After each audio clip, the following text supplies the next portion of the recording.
I've always loved this verse in Mark chapter 1, verse 35. Speaking of Jesus, just as he is beginning his public ministry with the disciples, it says, "And rising very early in the morning, while it was still dark, he departed and went out to a desolate place, and there he prayed."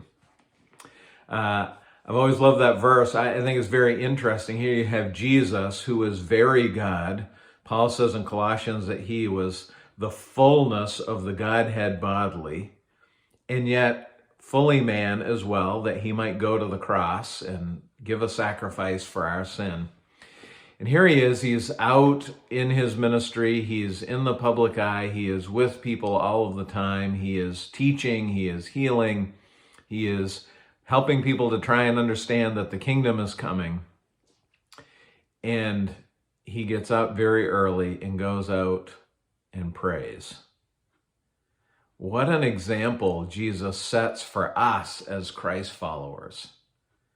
That he took time apart from his busyness to connect with the Father, to pour out his heart, to ask for strength and wisdom, to reconnect himself to his mission.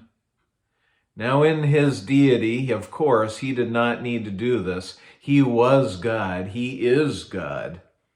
And yet, in his humanity, he needed to be encouraged and strengthened because of all that he was doing.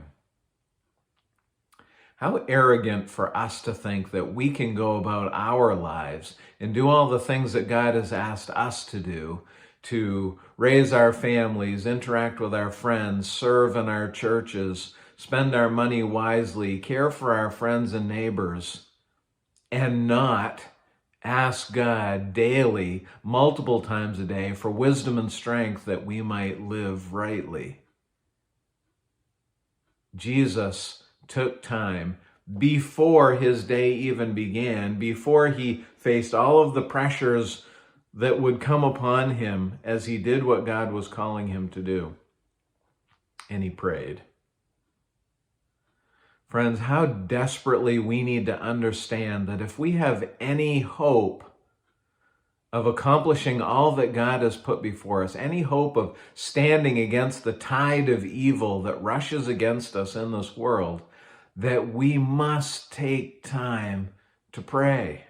We must take time to ask for God's strength and God's wisdom, that we might know what is right, that we might turn away from what is wrong.